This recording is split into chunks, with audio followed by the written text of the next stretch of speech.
Okay guys, so we got this Lexus what was it, ES300. Okay, so let's see, ES300. Okay, I thought I selected E. Oh, it tells you. So you click E. Sorry, crap. Let's go back. ES300. Okay, then it says it wants you to know the motor. So let's see what our engine is. I actually didn't know this. The door handle's broke too. Let's see. So where's this plate at? Is this here or is this under the hood?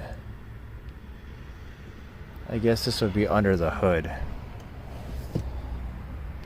Yeah, because I don't see it here. Oh wait, MCV. Oh, right there it is. We learned something new. Model MCV 200. I mean 20. MCV 200. Let's see if I can read. Okay, and this is what year is this? 5 of 97. So this is less than 2000. This is an old one, guys. We got an antique here. Now their complaint is check engine light comes on at 180,000 miles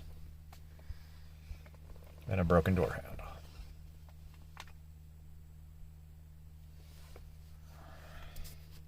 Let's see if this will communicate.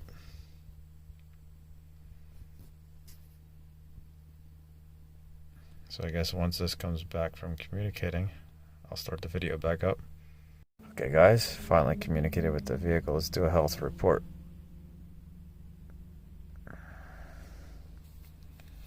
I don't think this will take long. There's probably like, what, 3 or 4 modules on this car?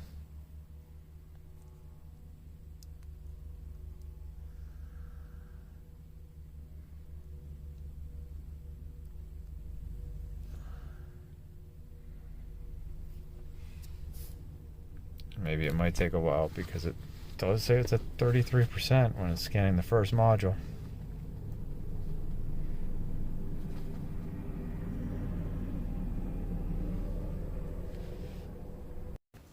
Okay guys, there we go, finished.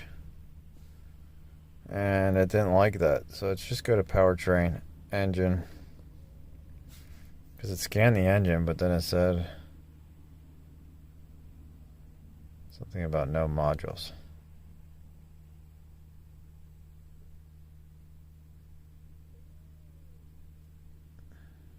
Actually, while we're scanning the engine, we got this traction control light that now flashes.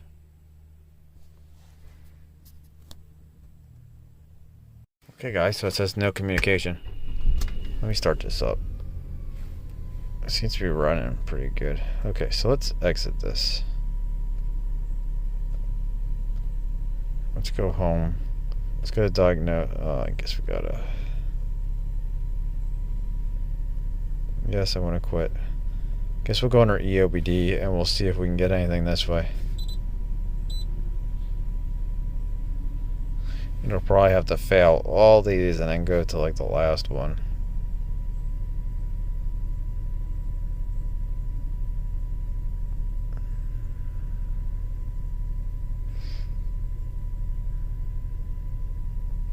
So once this connects, because this takes a while, I think it'll take a while. Oh, it looks like it's going pretty quick. So it's either going to be this one or the last one.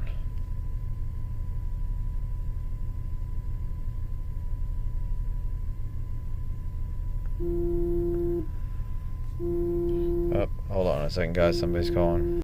Okay, guys. So here's our code. We got a P0505 idle air system fault. So I'm going to look up, see what this code means, and then we'll come back. I used the Snapon because the launch didn't want to communicate, and I didn't really want to keep messing with it. It didn't communicate with EOBD, and it didn't communicate to the manufacturer side. Okay, guys. So I printed out the circuit description right here. It says idle air control valve, rotary solenoid type, located in front of the air chamber. Intake air passes the throttle body valve and directly into the IAC valve passage. This allows air volume. Wait, where was it? This allows air volume by passing the throttle valve to be regulated. Okay. So you can see the DTC is set if idle speed continues to vary greatly from the targeted speed. Possible causes: IAC valve stuck open or closed, open or short in the IAC valve circuit or air intake hose. So I'm like, okay, we'll check this out. So I was looking up here, but I'm like, man, that's a throttle position sensor there. And then I saw this thing down here, and I'm like, well, is that the valve? Because I don't usually work on Lexus, especially older ones. So then I came over here and I was looking, and I'm like, man, that wire right there is broken. You see that? Now I'm gonna look up, see if this is the idle air control valve, but it does have a hose is going to the bottom right there. I don't know if you guys can see. Yeah, you guys can see them right there on the bottom. So I'm gonna look up this part number real quick and see what it says this is, but I'm pretty sure that's gonna be our idle air control valve. And it looks like one of the other wires might be, that black one might be going, or it's just bare.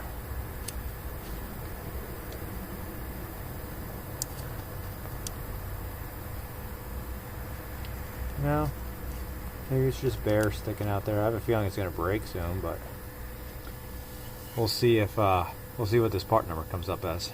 Look at this, guys. I looked the part number up. Idle speed control valve. So we'll have to get that fixed, and then we'll see if our code gets away. I'm pretty sure it will. They kept telling me they kept clearing the code and kept coming back. Okay, guys. So we're going to solder this onto here and then stick it back in, and you had to take the there's a clip that went in here and it held the pins in place. So you got to take this out, and then you can bend the tabs out. Actually, it goes this way. So, and then that's how you get your pins out. So I'm going to solder that on and then see if it's fixed. Okay, guys, so we got this all cleaned up right here and got it soldered. I'm going to slide what's left of this boot down over top of this, and then we'll stick it back in, and hopefully it makes good contact. There we go. So we slid that in. Now I gotta put the clip in, the retaining clip, and we should be good to go. Look at that. Okay, guys. So there's it all in. Should be good. Can't get the boot anymore because we soldered it, but that should be far enough. It should be good enough to do this. Let's see.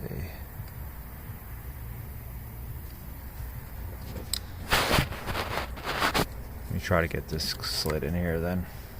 Okay, guys, so that's all back in. Got it all taped up. We'll put the intake tube back on and we'll try it. Okay, guys, so we got the intake all back on. Let's start this car up and see if our check engine light goes off, or if we have to try to clear it. So let's see. Oh, look at that. It's doing high idle now. Okay, so we might have to clear the check engine light, because before it didn't do a high idle, it was just always low. Okay, guys, so let's see what our codes are. Should be our one code. Let's go back, let's clear it. Clear codes, yes. And then we should be able to start this up and it should be fine. Okay, cleared codes. Let's see if there's I don't think we should have I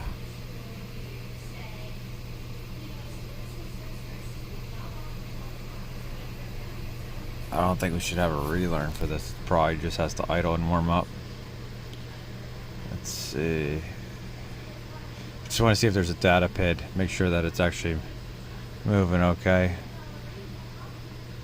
But I have a feeling that that was our only issue. I'll look up on the diagram then, see what that wire actually fed. So we know it was a red wire. Let's see, do we have an IAC on here?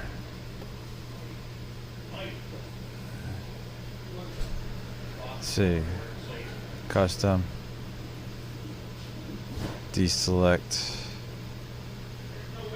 IAC percent. Let's do RPM. Did we have a desired? I don't see a desired RPM. A lot of cars will give you a desired RPM. Okay, so let's go back to list view. Start this up. Look at that, our IAC percentage is up there. Let's just let this warm up here for a little bit, and we'll see if it changes, but we should be good. Okay guys, so our RSO, I believe, is our red wire right here, and the RSO is for opening the valve. So let's see if we can bring up a wiring diagram. Let's see, IAC, idle, right here it is. So this red and white wire right here, I believe, is our RSO. Let's see, yeah, RSO. So that's our open. The RSC is closing, so that's why this valve couldn't open. It'd be one thing if it couldn't close, you'd just probably have a high idle then the whole time. But the RSO is for opening, so that's why our idle was so low. It was at like 500 RPMs. Okay guys, so look at this. Our RPM's dropping down. You see that? It's slowly commanding us down. So I'm calling this good. Look at our RPM. See, we're at like, what, 1100? Yeah. Almost 1200. So it's slowly coming down. So it's learning. We could probably put it in drive now, because we're warmed up pretty far. Put it in drive. There you go. You can see it instantly jump up a little bit right there. You can see we're at 947. I don't know what our RPM is supposed to be. So I'm gonna call it good. Hope you guys like it. See you later. Just want to add, guys, look, RPM came down like 5 minutes later. That is awesome. Power of visual inspection. See you later.